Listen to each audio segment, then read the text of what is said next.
कांग्रेस है तो मुसलमान है, कांग्रेस है तो आपकी इज्जत है। जब कांग्रेस नहीं है अब कुछ नहीं है। पूरे तेलंगाना के मुसलमानों से ये रेवंत रेड्डी माफी मांगना, ये फंस गया सीएम।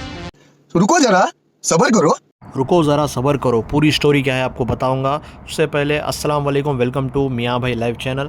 आज अपन बात करेंगे जुबली हिल्स इलेक्शंस के बारे में। एक और गिच्ची हो गई, एक और नया कारनामा कर दिया अपने तेलंगाना के सीएम साहब। उसके बारे में क्या है पूरी स्टोरी मैं आपको बताऊंगा। अब देखिए, हैदराबाद के जुबली हिल्स कॉन्स्टिट्यूंसी के इलेक्शंस बहुत ही करीब है और वो इलेक्शंस ऐसा चल रहा जैसे कि 2023 का असेंबली इलेक्शंस है।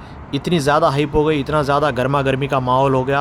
अभी सिर्फ हैदराबाद की नहीं, पूरे तेलंगाना की नज़र जुबली हिल्स के सीट पे आ गई।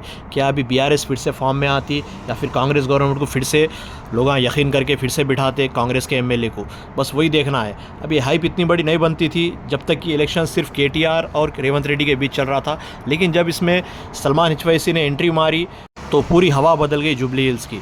जैसा ही सलमान हिचवैसी ने एंट्री मारी बीआरएस पार्टी में ज्वाइन होके, तो वहाँ की पूरी हवा बदल गई और जितना भी रुझान था लोगों का कांग्रेस से हटके बीआरएस पार्टी की तरफ आ गया। तो जैसे ही यहाँ पे बीआरएस मजबूत हो गई जुबली हिल्स में, तो ये अपने मुसलमानों को दिखाने गया। जी हाँ, अपने मुसलमानों के लीडर असदुद्दीन ओवैसी साहब और एमआईएम पार्टी को ये दिखाने गया। वो लोग भी मैदान में उतर गए कांग्रेस को सपोर्ट करने के लिए। जो कल तक कांग्रेस को आरएसएस की माँ बोलते थे, कांग्रेस आरएसएस की माँ है। कांग्रेस डर रहे आप लोग, मोदी से डर रहे, कांग्रेस से डर रहे, कांग्रेस और रेवंत रेड्डी को आरएसएस का टिल्लू बोलते थे। आरएसएस का टिल्लू है, बिल्कुल ऐसा ही है। नरसिम्हा के हाथ का आरएसएस से आ गया, कांग्रेस का सदर बन गया। मैं उसको आज से नया नाम देता हूं, आरएसएस का टिल्लू। आज वही लोग मैदान में उतर गए, कांग्रेस पार्टी को जिताने में जोरों शोर में लग गए। पूरा हर तरह से वही लोग कैंपेनिंग कर रहे हैं और जो लोग कल तक गालियां दे रहे थे कांग्रेस को, वो लोग आज जय जयकार करते हुए नजर आ रहे हैं। तो वैसे भी हैदराबाद की अवाम कांग्रेस से परेशान थी हाइड्रा को लेके, जिससे घर डेमोलिश हो रहे थे और करंट की वजह से। ऐसे बहुत से स्कीम्स है जो गारंटी स्कीम्स बोल के वादा किए थे सीएम रेवंत रेड्डी साहब, तेलंगाना गवर्नमेंट, और माइनॉरिटी डिक्लेरेशन जो कि सबसे बड़ी बात है, जो मुसलमानों से वादा किया गया था वो वादे अब तक पूरे नहीं हुए, जिसकी वजह से आवाम ऑलरेडी परेशान थी कांग्रेस पार्टी से। और उसी बीच जैसे ही सलमान हिचवैसी ने बीआरएस में एंट्री ली तो बीआरएस पार्टी और मजबूत हो गई। तो अभी पलड़ा पूरा बीआरएस पार्टी की तरफ भारी हो गया। तो अब बीआरएस पार्टी को फेल करने के लिए सीएम रेवंत रेड्डी साहब पूरी ज़ोरों शोर से अपनी मेहनत कर रहे और हर दिन कुछ ना कुछ एक बयान दे रहे। वो कुछ बयान कंट्रोवर्शियल हो रहे और कुछ गिच्ची बन जा रहे। जैसे कि अब रिसेंटली अजहरुद्दीन साहब को मिनिस्ट्री दी गई थी, मिनिस्ट्री की बात की गई, लेकिन कौन सा पोर्टफोलियो दिए, कौन से मिनिस्टर बने, वो बात सामने नहीं, जिसकी वजह से एक बहुत बड़ा मजाक बन गया। ये बात हैदराबाद की आवाम क्लियर कट समझ गई कि अभी इलेक्शन है बोल के अजहरुद्दीन को ज़बरदस्ती मिनिस्ट्री का ऐलान किया गया और आगे चल के जैसे ही कुछ महीने होते फिर से वो मिनिस्ट्री उनसे छीन ली जाती, क्योंकि जो रेवंत रेड्डी पिछले 2 साल से मुसलमानों के लिए, आवाम के लिए कुछ नहीं करा, वो अचानक से इतना मेहरबान क्यों हो गया मुसलमानों पर। तो इसी बीच अपने तेलंगाना के सीएम रेवंत रेड्डी साहब एक ऐसा बयान दे दिए जो आज हैदराबाद के नहीं, सिर्फ तेलंगाना के नहीं, पूरे इंडिया के मुसलमान परेशान हैं और उनके इस बयान को लेकर बहुत नाराज़ है। वो बातों बातों में ये बोल दिए कि आज जो कुछ भी है मुसलमान वो कांग्रेस पार्टी की तरफ से है। कांग्रेस है तो मुसलमान है, कांग्रेस है तो मुसलमानों की इज्जत है, अगर कांग्रेस नहीं है तो आप लोग कुछ नहीं है। ये कितना बड़ा स्टेटमेंट है, इतना डेंजर स्टेटमेंट है, जिसकी वजह से अभी रेवंत रेड्डी को माफ़ी मांगनी चाहिए। कांग्रेस है तो मुसलमान है, कांग्रेस है तो आपकी इज्जत है। जब कांग्रेस नहीं है अब कुछ नहीं है। सीएम रेवंत रेड्डी के इस बयान के बाद सलमान हिचवैसी का एक बहुत ज़बरदस्त रिप्लाई आया, आप लोग सुनिए एक बार। क्या बात कर रहे हैं आप? तमाम वो मुसलमानों से माफी मांगना है तुमको। ये मुसलमान है तो कांग्रेस है, मुसलमान नहीं है तो कांग्रेस नहीं है। मुसलमान है तो कांग्रेस की इज्जत है, मुसलमान नहीं है तो तुम भी नहीं है। तुम जो एमपी बने, जो आज तुम सीएम बने, तो तुम आज मुसलमानों की सदक़े तुफैल में बने, उनके वोटों की बदौलत से बने। और वो बाजू बैठ के थोड़े मुसलमाना मुंडियां हिला रहे। थोड़ी शर्म आना, थोड़ी शर्म आना, नहीं तो जबान है तो पूछना कम से कम। अरे मुसलमान है तो कांग्रेस है, कांग्रेस है तो मुसलमान नहीं है। सवाल करने नहीं हुआ। पूरे तेलंगाना के मुसलमानों से ये रेवंत रेड्डी माफी मांगना, माफी मांगना। अरे हम हैं तो ये दुनिया है, अरे हम हैं उस तारीख तक रहेंगे जब तक ये दुनिया रहेगी। तुम क्या है और तुम्हारी हैसियत क्या है कि तुम बोल रहे कि मुसलमान जो है कांग्रेस से है? अरे कांग्रेस बनी तो मुसलमानों से बनी। ये चीज़ में कोई 5 पैसे का भी डाउट नहीं है कि तेलंगाना की सरकार अभी फॉर्म हुई सिर्फ मुसलमानों की वजह से, क्योंकि केसीआर और केटीआर को बहुत घमंड आ गया था पिछले 10 साल से हुकूमत करे बोल के। इसलिए उनका घमंड तोड़ने के लिए पूरे मुसलमान एक हुए तेलंगाना में, और पूरे मुसलमान मिलके 2023 के बाद सिर्फ कांग्रेस को वोट दिए और कांग्रेस गवर्नमेंट को पावर में ले।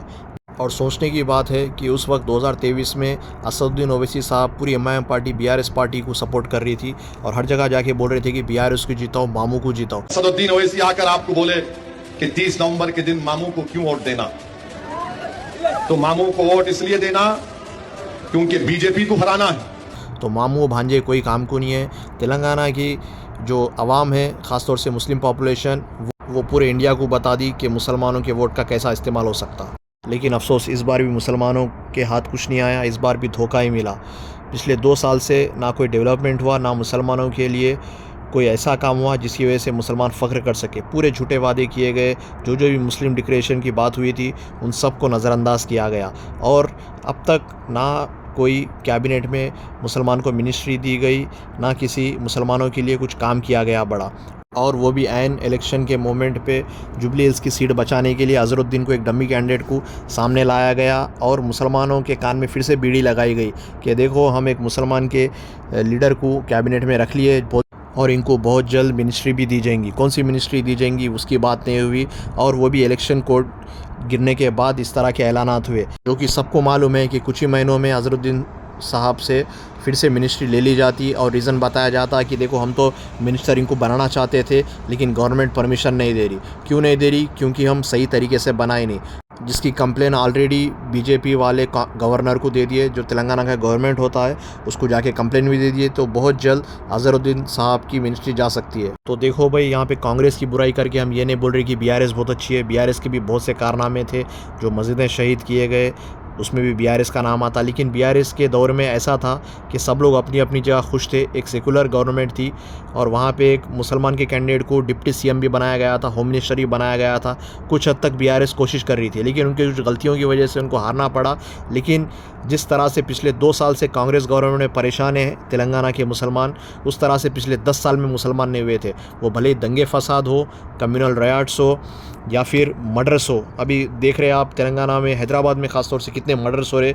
हर 2 दिन को एक न्यूज़ आ रही, किसी ना किसी का मर्डर हो गया बोल के। और ये न्यूज़ चलते चलते फिर हमको सुनना पड़ता हमारे सीएम की तरफ से कि आज मुसलमान जो कुछ भी है कांग्रेस की तरफ से है। ये बता के उन मुसलमानों की फिर से औकात बता रहे कि हम लोग कुछ नहीं है, कांग्रेस है इसलिए हम डर के रह रहे हैं, यहाँ पे बीजेपी से डर के है। आज कांग्रेस उनको प्रोटेक्शन दे रही है, उनका बताने का अंदाज़ यही था।